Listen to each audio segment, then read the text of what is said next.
There are numerous sources of conflict. Now, they can all not be listed here, but more often than not, when there is a conflict and you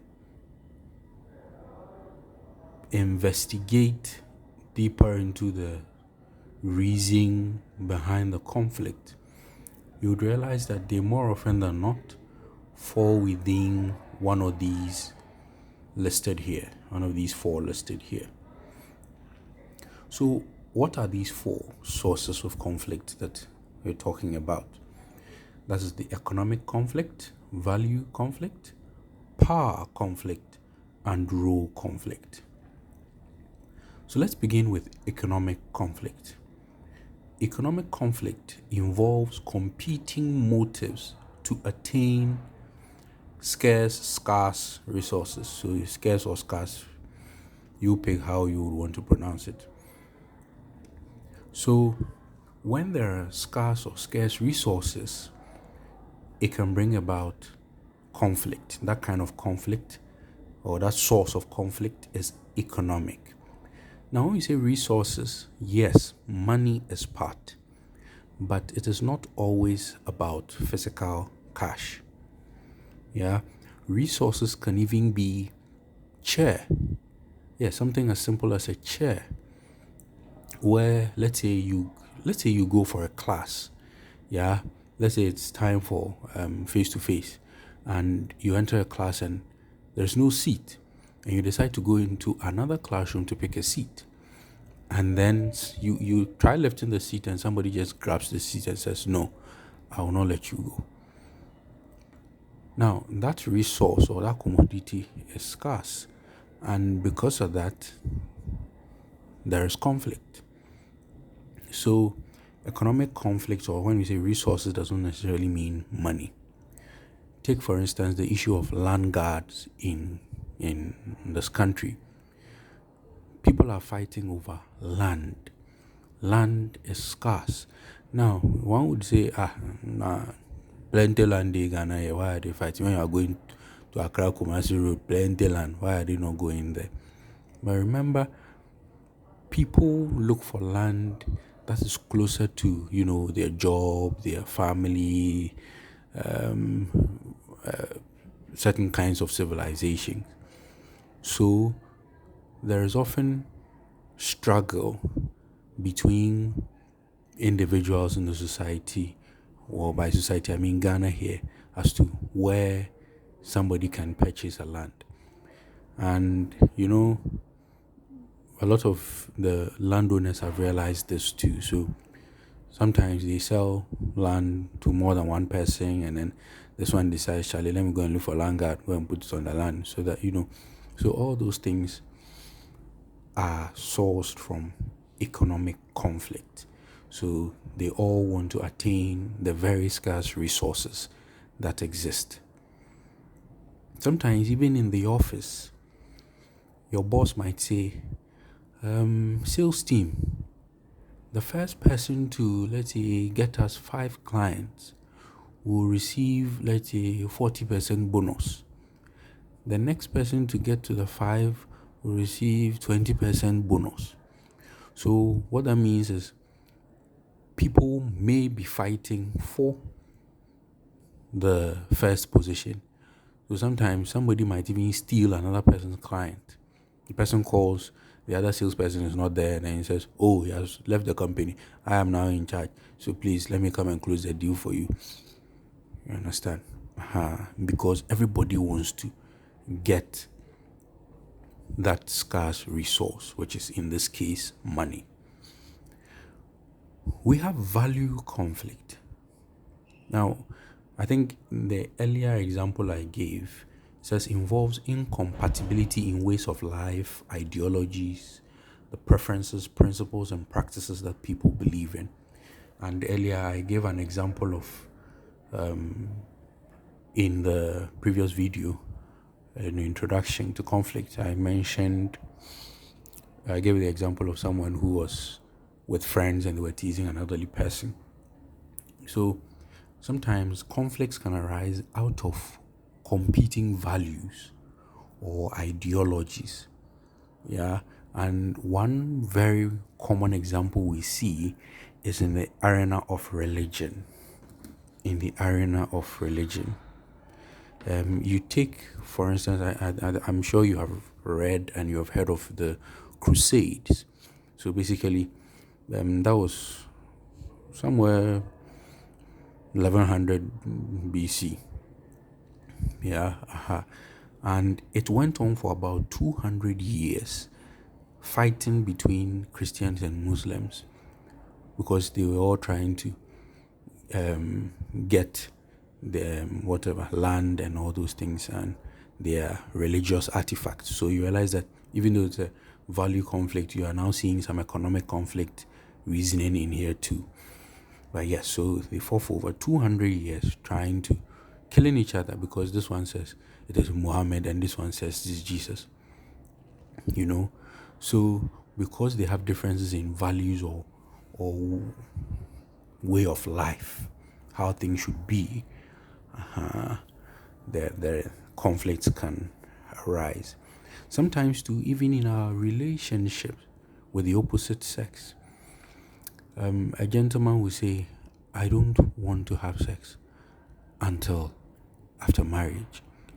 The lady says, I want sex before, during, and after marriage. That is after marriages, and then that's divorce, but you get the point. And then the guy says, but my religion or my belief, or I think this is how it should be because you don't want to enjoy everything, and then when you get into marriage and then there's nothing new.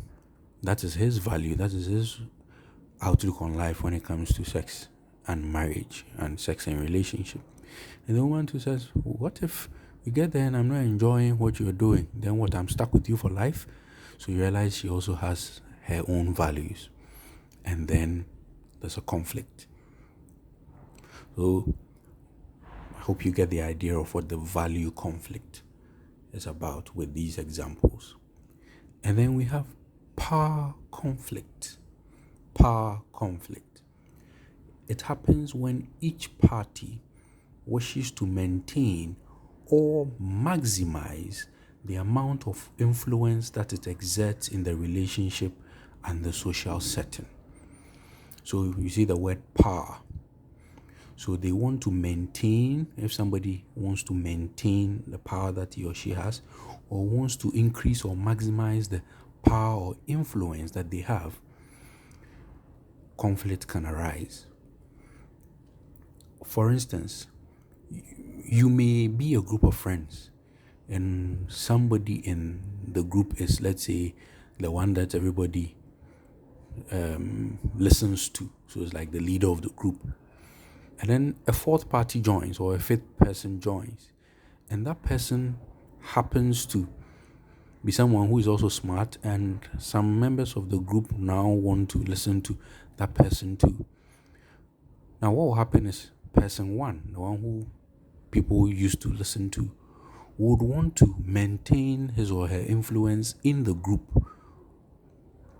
or at least maximize the influence that they have over the others. Because now they realize I am losing power, I'm losing influence. Now when I talk, people, they don't even mind me.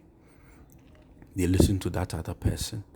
That can be a source of conflict because you are taking away his or her power or influence over the others. It happens in politics. So politics, you yourselves, you can have so many examples of where people want to show their, what we call, crutchy powers. It happens in the office. It happens in the office. Sometimes you have the human resource department, and then let's say one departmental head. A departmental head will go and pick someone and say, I want to employ this person. And then the HR will say, no, I will not let you employ this person. I am the HR. And this person says, no, but I have the power because it is my department that the person is coming to. So I decide who comes to my department and who doesn't. The HR says, yes, but I know which kind of person will best suit the role, because I have been schooled in human resource. And then giddy, giddy, giddy, giddy, giddy, giddy, giddy. Everybody wants to show, again, what we call their crutch powers. It is common to see that if somebody who is employed in an organization can have such challenge, let's say Mr. X is employed in a company. Now, a head of department wanted Mr. X there, and so made sure Mr. X got in there, and the HR is not happy about it. Now, the HR will also want to show his or her power, and this can be done by telling his or her subordinates, if this person comes to the office at 8:01 a.m., let me know. You'll be there, and then they'll send you a query.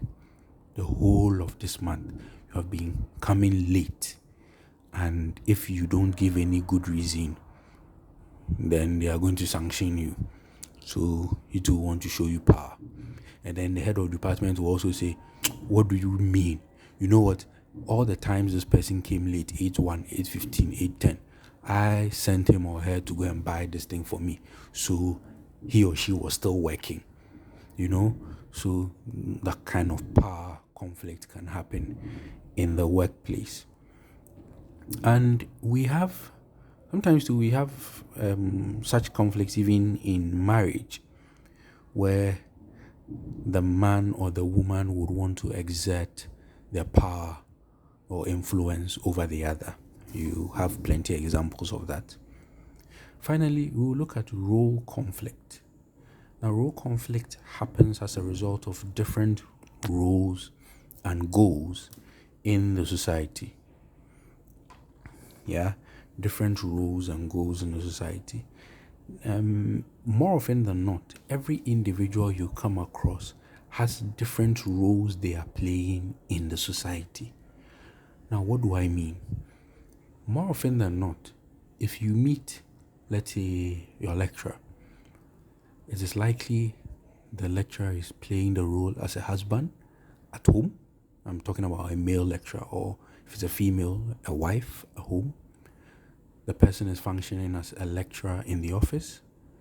If the person has a child or children, they are functioning as mothers or fathers. If they are part of any association or club or whatever, let's say Rotary or whatever, and maybe they are an executive or whatever, they are also functioning as something there. So they are functioning in many roles as they live in the society, and all of us here, we're doing that. You listening to me may be functioning as a daughter or a son or an uncle or a brother. Or a sister. You're also functioning as a student. If you're working, you're functioning as whatever role that you're playing there. So sometimes there may be conflict between the roles that we have been assigned. Now, this could happen within the office or even outside the office, roles outside the office. What do I mean? When I say roles within the office, what I mean is sometimes you as an employee may be tasked to do A, B, C. But then another person in the organization is also tasked to do C, D, E. So there's a challenge. Who is supposed to do this at this time?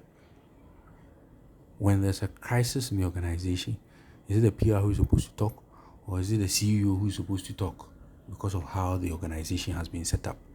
So there might be a role conflict over there. And we often talk about it in our society when it comes to our ministries. Then we say we have Ministry of Information, we have Ministry of Communication, we have this Attorney General, we have this and that. So who is doing what? There's a role conflict here, or role conflict. Sometimes too, it may not be between your role and another person's role. It could even be your own roles. Maybe you've been given, when they are applying when you're applying for a job, they're giving you job description, they give you numerous roles. Sometimes the roles itself sometimes contradict or conflict, and you don't know what to do when. Sometimes too, the role conflict may come between different roles that one person is playing. In the examples I gave, mother, daughter, son, teacher, whatever roles you're playing. So, for instance, a woman goes to the office and then she's called that your daughter is sick. She needs to be taken to the hospital. Now, at this juncture, there's a role conflict. Do I currently practice my role as a mother and take my child to the hospital?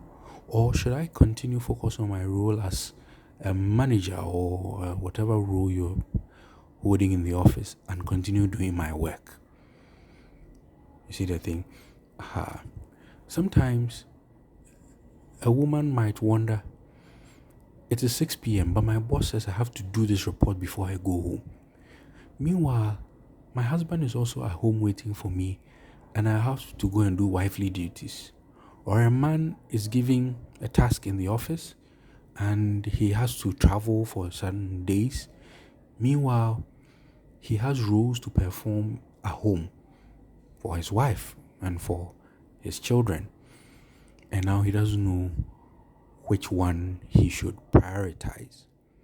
So sometimes there are role conflicts, and this is one of the major reasons why there are divorces in Ghana or in the society today. Because in the past, certain roles, especially by women, needed them to be at home. Today, their roles take them outside the home. So you have married couples having a misunderstanding because the man does not see why it is 8 p.m. and his wife is still not at home and he is hungry, because he feels it is his wife's role to prepare food for him. The wife also feels that role, I don't think I can take it on, because society has changed. Let's get a maid, let's get somebody to be preparing our food for us. Order out or prepare it for yourself. Because I have to work, I have another role there. And then the man says, no, I can't, Charlie. Bye-bye. Women, when you get job, then you start, and that's why you see a lot of career women, and it's sad. You see a lot of career women and they're either single, never married, because they don't want wahala, or they're divorced. Because more often than not, the role conflicts happen. Now, in the examples I have given, you may have also seen that some of the conflicts, although they are role conflicts, are also inherently power conflicts. So, what does that tell you? It tells us that the sources of conflict may not necessarily be one. It can be multiple. Yeah, it could be value and power combined. It could be role and economic combined, or sometimes it could even be all of them combined, depending on what the parties are looking for or looking at. So I hope this gives you an idea of the sources of conflict. If you have any questions, as we always do, you can enter it in YouTube, or the videos are also on your Moodle platform. You can go there and then ask your question, and in the reaction video, you will get your answers.